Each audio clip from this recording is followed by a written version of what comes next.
2016 সালে ইরানকে বিমানে করে পাঠানো $1.7 বিলিয়ন কি ছিল সত্যি আইনি পাওনা নাকি রাজনৈতিক মুক্তিপণ? ওবামা প্রশাসনের সেই বিতর্কিত পদক্ষেপ নিয়ে আজও সরব ডোনাল্ড ট্রাম্প। ঘটনাটির গভীরে লুকিয়ে আছে 1979 সালের সামরিক চুক্তির এক পুরনো রহস্য। আসল সত্যটা কি? বিস্তারিত জানুন রিপোর্টে।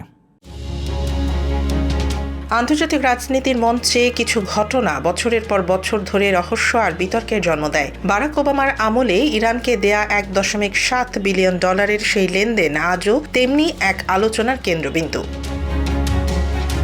2016 সালের ঘটনা। আমেরিকা ইরানকে বিমানে করে বিপুল পরিমাণ নগদ অর্থ পাঠায়। ডোনাল্ড ট্রাম্পের অভিযোগ এটি ছিল ওবামার করা সবচেয়ে খারাপ চুক্তি, অর্থাৎ 2015 সালের পরমাণু চুক্তির বিনিময়ে এক প্রকার মুক্তিপণ। কিন্তু সত্যটা কি?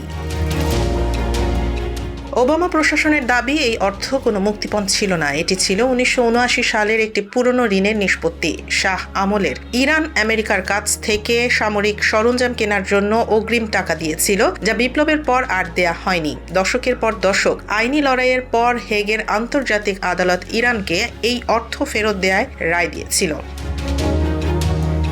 প্রশ্ন ওঠে, কেন নগদে? কারণ সেই সময়ে ইরানের ওপর কঠোর নিষেধাজ্ঞা ছিল এবং তাদের আন্তর্জাতিক ব্যাংকিং ব্যবস্থা থেকে বিচ্ছিন্ন করে রাখা হয়েছিল। তাই এই অর্থ পাঠাতে ইউরো এবং সুইস ফ্র্যাঙ্কের মতো বিদেশি মুদ্রা ব্যবহার করা হয়।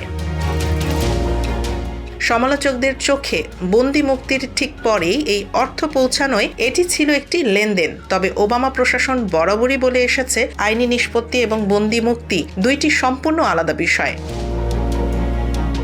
রাজনীতিতে সত্য অনেক সময় দৃষ্টিভঙ্গির উপর নির্ভর করে। আপনি একে কি আইনি পাওনা বলবেন নাকি রাজনৈতিক কৌশল? আপনার মতামত জানান কমেন্টে।